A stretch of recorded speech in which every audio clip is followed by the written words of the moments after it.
So this beautiful image of Rabindranath Tagore was taken from the front cover of a book that Peggy kindly brought along to one of the earlier satsangs.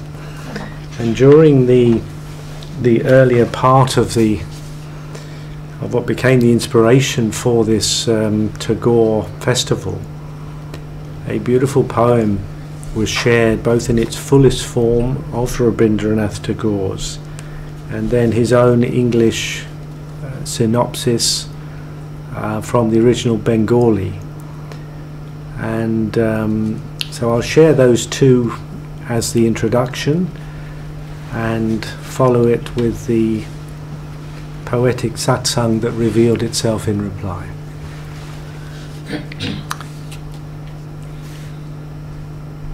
So let's imagine ourselves 100 years ago and let our consciousness drift back in silence to this place of oneness where there is no time or space. And we hear this beautiful soul, the soul that is our own soul as Rabindranath Tagore. 100 years from today, who are you sitting, standing, reading, or listening to a poem of mine, under curiosity's sway, 100 years from today?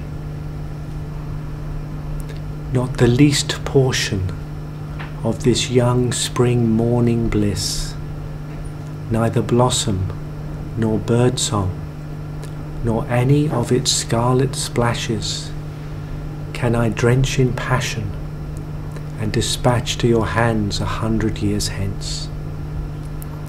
Yet do this, please. Unlatch your south-faced door. Just sit at your window for once, basking in fantasy, eyes on the far horizon.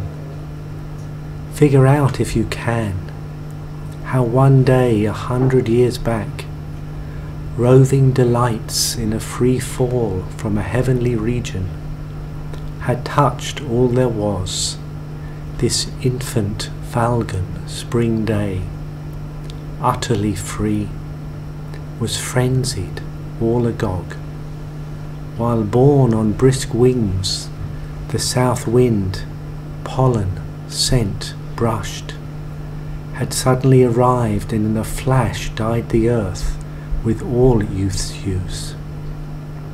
100 years before your day, before this day, there lived then a poet, a ebullient of spirit, his heart steeped in song, who wanted to open his words like so many flowers, with so much passion, one day 100 years back. 100 years from today, who is the new poet whose songs flow through your homes? To him I convey this springtime's gladsome greetings. May my vernal song find its echo for a moment in your spring day, in the throbbing of our hearts, in the buzzing of your bees, in the rustling of your leaves, 100 years from today. And then Tagore's own translation from the original Bengali into English as a synopsis. Who are you, reader, reading my poems 100 years hence?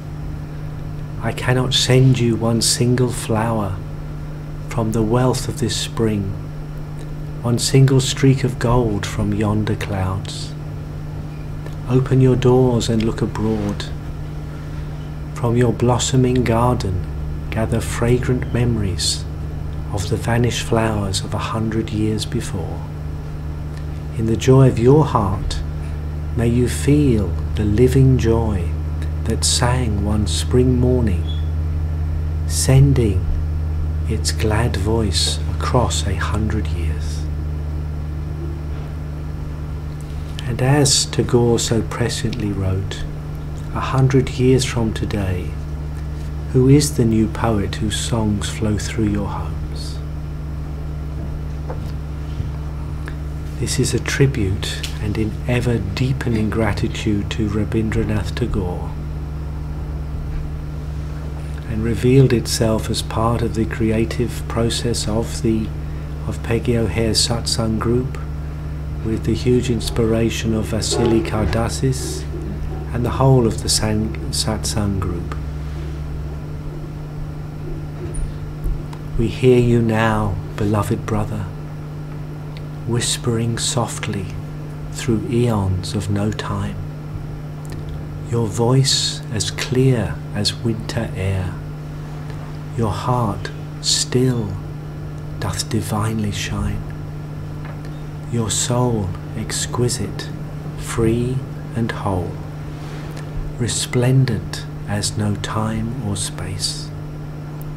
We are blessed to be here with you, as you, and we are and will always be humbly grateful for your divine presence, your divine inspiration here with us, now and always. For as the one self, the one mind, the one heart, we always joyfully embrace, in humble sacred gratitude, beyond words to name its worth, reflecting as us eternally the immensity of joy, the immensity of mirth. The satsang group, the Sangha true, is here to reflect the pure intent and inspiration of all you continue to be and to do. For as the eternal formlessness, your bodily robe was dropped so many moons ago, and yet thy soul, exquisite, immaculate, doth forever and in always glow, as does ours and all divinity, equally so. For in truth there is but one self, as ever was and ever will be. It's time now to fully embrace all of our divine power in service to the highest good.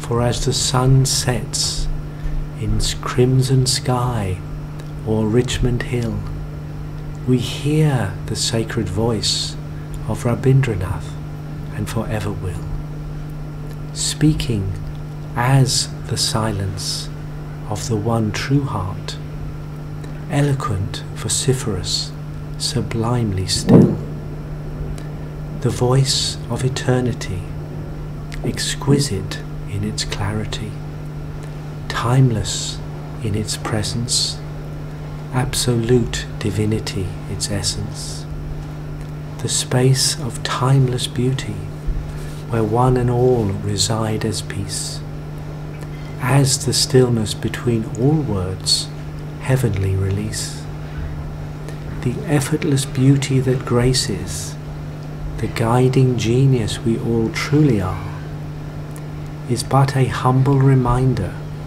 that as divine essence it's illusory to travel near or far.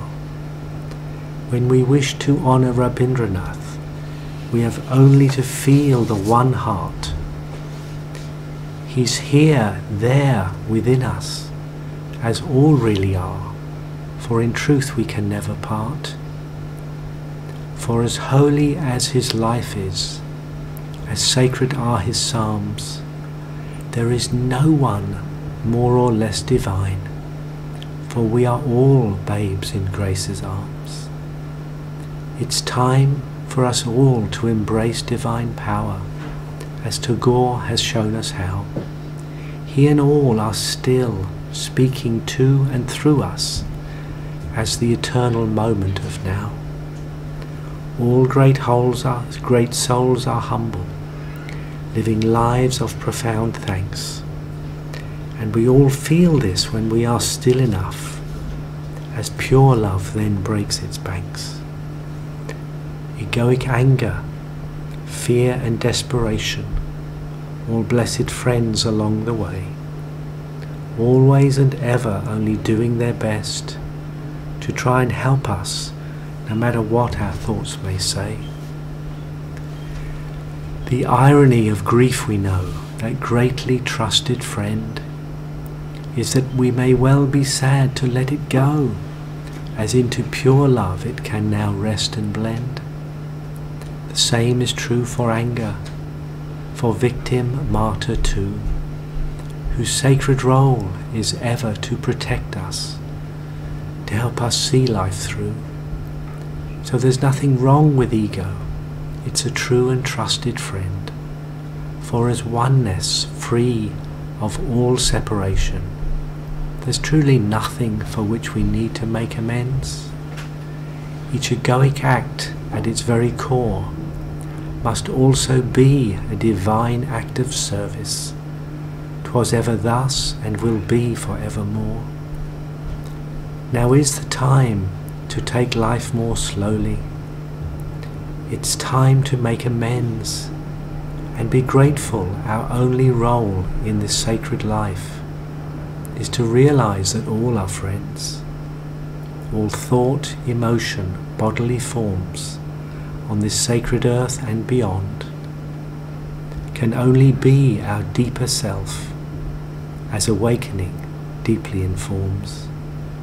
We are here only to serve divinity and to make the choice to be the presence of pure sacred love, no matter what happens, not to, but for thee.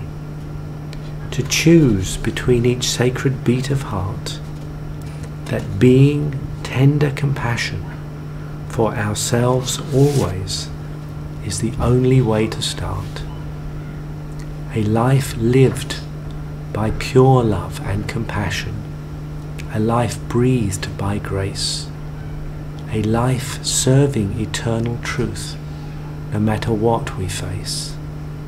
Rabindranath, we hear through all of time, no space. We honor the oneness of divinity, as in your tracks we trace. And we know and trust you are walking with us, as we emulate you humbly, doing our sacred part. And we pledge to always remember that there is only one mind, there is only one heart.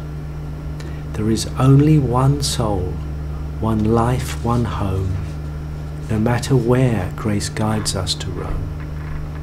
As we are sowing seeds on our earth mother, as the blessings of truth and grace, we know that in one and all dimensions there is only one divine race. As portals reopen to dimensions, as portals reopen to dimensions of aspects old or seemingly new, we bow and we kneel in gratitude as we marvel at the view. When seeing through the eye of the infinite, where there is no me, no you, no them, no worry, no judgment, no other than one sacred view. Time now to enjoy the sacred ride, as on wings of divine grace we trustingly glide, embracing as immense yet humble divine power from which we no longer hide. Your greatness is a miracle, for sure that is a fact, and as the one and equal Holy Self, it's our turn now to be and act, to honor the sacred vow and promise that we too would be used someday.